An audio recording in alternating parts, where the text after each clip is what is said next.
On vous parle de la Russie et de la Corée du Nord. On va s'interroger à ce pacte qu'auraient bien pu sceller Vladimir Poutine et Kim Jong-un lors de la visite du dictateur nord-coréen. C'est en septembre 2023. On doutait qu'il y avait beaucoup d'aide entre ces deux pays multiples qui tournaient essentiellement autour des armes, Sylvia Miken. On va découvrir qu'on était très loin d'imaginer que c'était à ce point. Vous allez nous détailler les dernières révélations d'NBC News. Oui, effectivement, et ce sont les renseignements américains qui le pensent. L'information a été rapportée par 6 hauts responsables américains à la chaîne NBC. Il y aurait donc un accord tacite entre les deux dirigeants que l'on soupçonnait depuis des mois. Moscou fournirait ces technologies pour les sous-marins nucléaires et les missiles balistiques en échange de l'envoi de munitions en grande quantité de la part de Pyongyang. On sait en effet que la Corée du Nord fournit plus de munitions que l'Europe n'en fournit à l'Ukraine. Des responsables qui craignent également que la Russie n'aide la Corée du Nord à déployer son premier sous-marin capable de lancer un missile nucléaire. Souvenez-vous, en septembre, et on va d'ailleurs voir les images de ce sous-marin qui avait été dévoilé, basé sur un ancien modèle soviétique. Mais à l'époque, des responsables américains avaient déclaré que Pyongyang exagérait ses capacités et avait encore besoin de technologies supplémentaires. Depuis, la Corée pourrait bien avoir terminé tous les préparatifs pour un 7e essai nucléaire depuis un tunnel où des activités ont été détectées. Ce sont des images satellites qui le montrent et qui ont été analysées par un think tank américain. Alors, difficile de savoir quelles sont les technologies dont il est question avec précision. Impossible de les tracer physiquement, contrairement au transfert d'armes. Regardez ce que dit ce responsable. L'assistance technique haut de gamme de la Russie se présente sous des formes qui sont en effet très difficile à contrôler. Voilà ce qu'a déclaré donc ce haut responsable.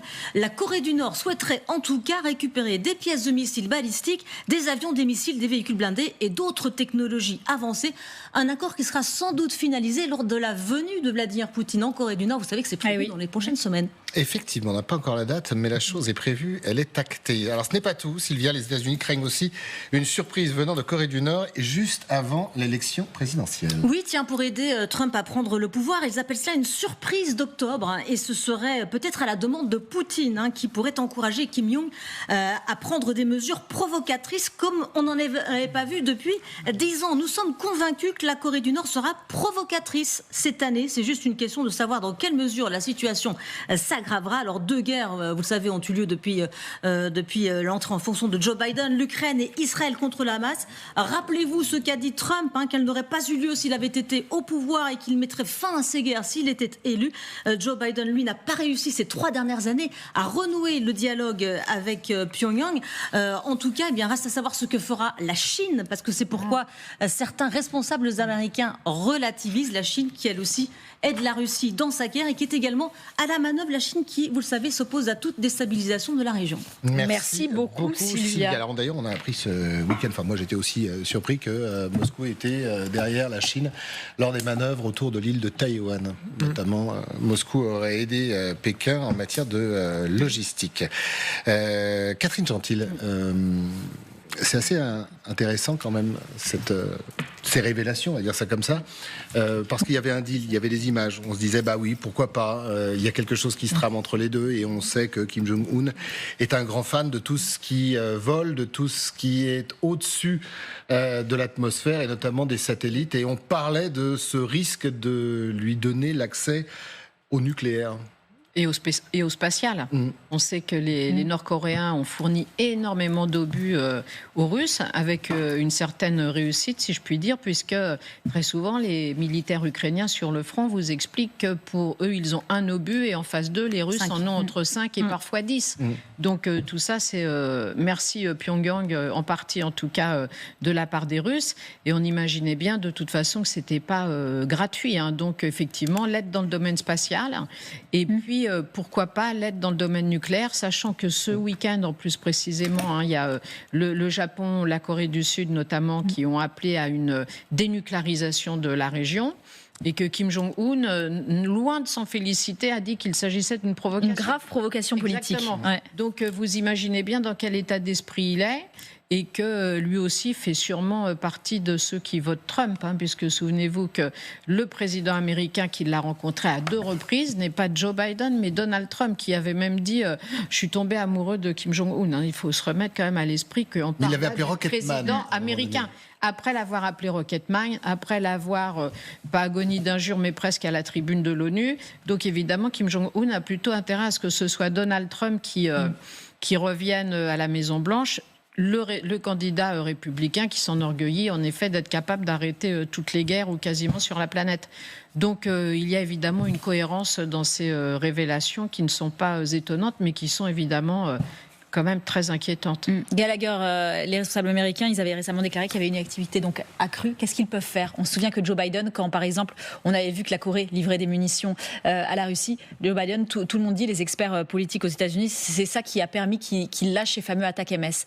Quelle peut être la réaction américaine face à cette recrudescence d'activité-là ? Prier pour le meilleur et se préparer au pire. Le pire étant le scénario suivant, il est cataclysmique, et Sylvia y a fait allusion. Ce serait de devoir gérer de manière simultanée 3 fronts.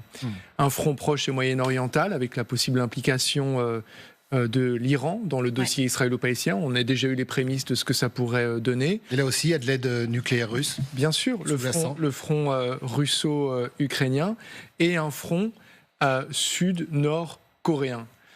Et ça, c'est une vraie possibilité quand on voit la manière dont Kim Jong-un se comporte, ses ambitions. Rappelez-vous qu'il a déclenché toute une volée de tirs récemment sur des îles à proximité de la ligne de démarcation, la DMZ, entre le nord et le sud, certaines parties de ces îles habitées. Mais il y a un acteur, et ça c'est la réponse la plus concrète à votre question, dans ce ballet funeste, et Sylvia y a fait référence en conclusion de sa présentation, et c'est l'acteur le plus important, c'est la Chine. Parce qu'il y a un équilibre très précaire en réalité entre Pékin, Moscou et Pyongyang. C'est-à-dire que Pékin a un intérêt à ce qui est, si vous voulez, l'apparition de cet ordre mondial alternatif qui vient contrebalancer celui qui est issu de la Deuxième Guerre mondiale et à la tête duquel les Américains officient avec leurs 2 poids 2 mesures, en tous les cas au regard de ces 3 acteurs. Mais pas trop, en même temps, pas trop de déstabilisation. Et en même temps, vous avez la Russie là-dedans, qui veut effectivement récupérer beaucoup d'armes depuis la Corée du Nord, sans trop froisser les Chinois. Il faut aussi rappeler, parce qu'il faut être précis, que la Russie ne permet pas, si vous voulez, à la Corée du Nord de développer son arme nucléaire. Elle l'a déjà, mais il est question de travailler sur les vecteurs, donc la vectorisation, la miniaturisation de l'arme. Mais c'est vraiment la Chine, si vous voulez, qui peut être l'arbitre. Et les relations deviennent de plus en plus compliquées, j'en termine par là, entre Pyongyang et Pékin. Donc tout cela n'est pas si simple que cela. Votre analyse, colonel, de cette menace, de ce risque et de ce couple à 3 entre ce trouble entre la Chine, la Corée du Nord et la Russie. C'est toujours la Corée, ça peut être compliqué. Toujours une pomme de discorde en fait entre la Chine et la Russie, l'URSS avant. Il ne faut quand même pas oublier qu'il y a eu au moins 150 000 Chinois qui sont morts pendant la guerre de Corée, qui sont morts en Corée pour combattre les Américains en particulier. Et que ça, la Chine le revendique toujours en disant attendez, voilà, nous on a payé de notre sang la Corée, donc ça nous laisse une prééminence. Et au passage, ils accusent aussi depuis cette époque, c'était le début de la scission en fait avec l'Union soviétique, dire voilà, en fait vous soviétiques, vous nous avez pas beaucoup soutenu en réalité dans ce conflit. Donc c'est toujours été un point sensible entre les 3. Et les Chinois voient de très mauvais œil la pénétration russe en Corée, incontestablement. Cette pénétration elle-même, ça a été évoqué. Il faut quand même rappeler que la Corée du Nord, c'est le PIB, le produit intérieur brut du département de l'Isère, qui disposerait, imaginez le département de l'Isère avec une des armées les plus puissantes du monde, enfin les plus volumineuses du monde, et avec 70 têtes nucléaires. Et ce que veut maintenant la Corée du Nord, c'est les armes nucléaires. Ils les ont. Et ils veulent avoir un arsenal qui soit indestructible.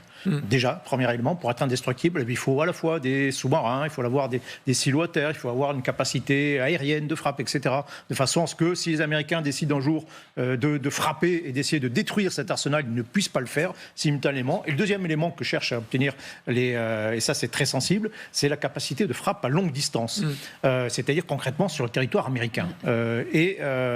Ça, ils sont à deux doit vraiment de l'obtenir le fait qu'ils ont lancé un satellite. Il faut quand même le rappeler, la Corée du Nord a lancé un satellite. Ça veut dire qu'ils disposent de lanceurs à très grande portée. Et elle a prévenu le Japon récemment qu'elle referait de même début juin. Ouais. Exactement. Alors ils ont peut-être encore quelques difficultés, alors c'est un peu technique, mais c'est tout ce qui concerne la phase de rentrer dans l'atmosphère. Il faut arriver à faire quelque chose qui puisse être guidé quand même sur une cible, et c'est assez difficile à cette vitesse et à ces températures. Et c'est là que les Russes, qui maîtrisent parfaitement cette technologie, peuvent jouer, c'est-à-dire qu'ils peuvent donner aux Coréens du Nord, aux Nord-Coréens, la capacité de frapper nucléairement le sol américain. C'est ça que ça représente. Et c'est ça qui, effectivement, titille très, très, très largement les Américains.